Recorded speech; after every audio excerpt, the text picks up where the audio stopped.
పెళ్ళైనా పండగైనా వేడుక ఏదైనా పట్టు చీరల ప్రత్యేక వేదిక వారాహి సిల్క్స్. గురుగారు నమస్కారం. గురుగారు నమస్కారం అమ్మాయి. గురుగారు శ్రావణ మాసం గురించి అయితే మనం మాట్లాడుతూ వస్తున్నాము, యూఎస్కి కొన్ని ఇన్ఫర్మేషన్ ఇస్తూ వస్తున్నాం గురుగారు. ఇక్కడ ఇంకో సందేహం ఏంటంటే గురుగారు, శ్రావణ మాసం బ్రహ్మచర్యం చెయ్యాలా అని క్వశ్చన్ ఉంది గురుగారు. మా వాళ్ళని అడిగారు, నేను మిమ్మల్ని అడుగుతున్నాను గురుగారు.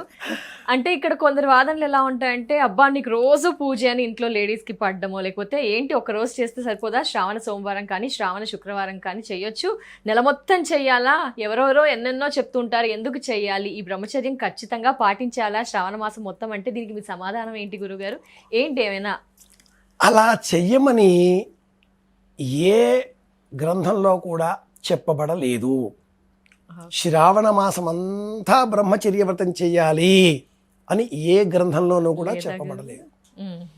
వ్రత్యతే అనేనా ఇది వ్రతం కాబట్టి కొన్ని వ్రతాలకు, ఉపవాస దీక్షలతో ఉన్న వ్రతాలకు, అలాగే అఖండ దీపారాధనం, ఈ రోజున దీపం వెలిగించి రేపటి వరకు కూడా ఆ దీపం కొనసాగించే పక్షంలో, లేదా నవరాత్రులు దీక్షగా సాధనతో జపాలు చేస్తూ ఉదయము సాయంత్రము అర్చనలు చేస్తూ అఖండ దీపారాధన చేసే రోజులలో అక్కడ మాత్రమే బ్రహ్మచర్య వ్రతాన్ని పాటించాలి.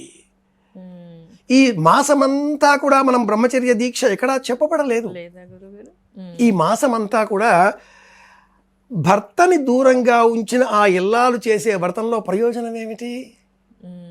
గురుచరిత్ర ఎందుకు సమాధానం ఇస్తుంది. సుశీల అన్న పాత్ర చేత మనం 28వ అధ్యాయంలో, గురుచరిత్రలో 52 అధ్యాయాలు, గురుచరిత్రలో 26, 28 అధ్యాయాలలో ఈ బ్రహ్మచర్య వ్రత దీక్ష దంపతుల మధ్య ఎలా ఉండాలి అన్న విషయాన్ని తెలియజేస్తుంది. ఇక్కడ అది జ్ఞాపకం తెచ్చుకోవాలి. ఈ మాసంలో అన్ని వ్రతాలు ఉంటాయి కాబట్టి మంగళగౌరి వ్రతం చేసే ఆ వ్రత కథలో ఇల్లాలు భర్తతో కూడి నిద్రిస్తుంది. కలలో మంగళగౌరి దర్శనమిచ్చి, నీ భర్త అల్పాయుష్యం గలవాడు, సర్పం కాటు వేయడానికి రాబోతుంది అని చెబుతుంది. అది కథ. మిగతా అంతా ఇప్పుడు అనవసరం, అది మంగళగౌరి వ్రతంలో మాట్లాడుకుందాం. మరి భర్త పక్కన ఇల్లాలు నిద్రించి ఉన్నది. తన రవికని పాలు ఒక చెంబులో పోస్తే ఆ చెంబులో ఆ కృష్ణసర్పం వచ్చి చేరిన తర్వాత ఆ రవికని ఆ చెంబుకు వాయడంగా కట్టింది. తన ఇల్లాలి వస్త్రాన్ని చేతికి చుట్టుకొని శివుడు, ఆ పెళ్ళికొడుకు పేరు, కాశీకి వెళ్ళిపోయాడు ఎవరికి చెప్పకుండా. ఇల్లాలు గుర్తించింది, పక్కనే పడుకుందిగా.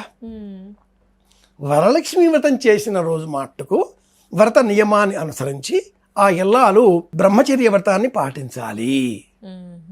శాస్త్రం ప్రకారంగా భార్యాభర్తలు ఇద్దరు కూడా 10 రోజులు, నేను ధర్మశాస్త్రం తెలిసిన వాడిని, ధర్మశాస్త్రం ప్రకారంగా చెప్పేవాడిని, యాజ్ఞవల్క్య స్మృతి, వశిష్ఠ స్మృతి, ఈ రెండింటిలో కూడా ప్రమాణమైన శ్లోకం ఉన్నాయి.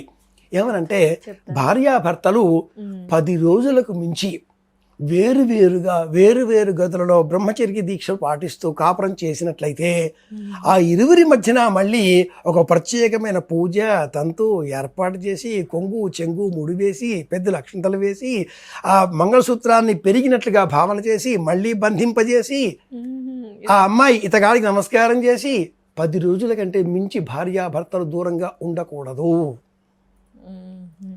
ముఖ్యమైన విషయం, కాపురం చేయడం అంటే ప్రతిరోజు పక్కన పడుకున్నంత మాత్రాన మనం పతాక స్థాయికి వెళ్ళిపోవడం అని కాదక్కడ.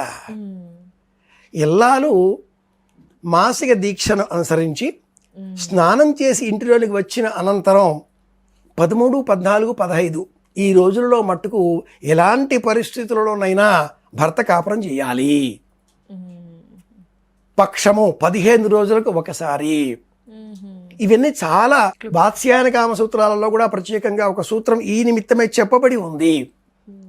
ప్రతి 3 రోజులకు ఒకసారి క్షవరం, ప్రతి 7 రోజులకు ఒకసారి ఉపవాసం, ప్రతి 15 రోజులకైనా ఒకసారి కాపురం.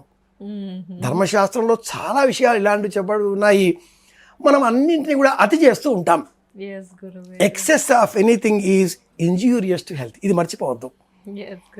వరలక్ష్మి వ్రతం చేసిన రోజు పక్కనే పడుకున్నా నేలపైన పడుకోవాలి, కొంగు పరుచుకొని నెత్తి కింద దిండు కాకుండా చేయి పెట్టుకుని పడుకోవాలి. ఎందుకు చెప్పారంటే దీపం మలిగిపోకుండా అక్కడే ఉండి కాపలా కాయాలి.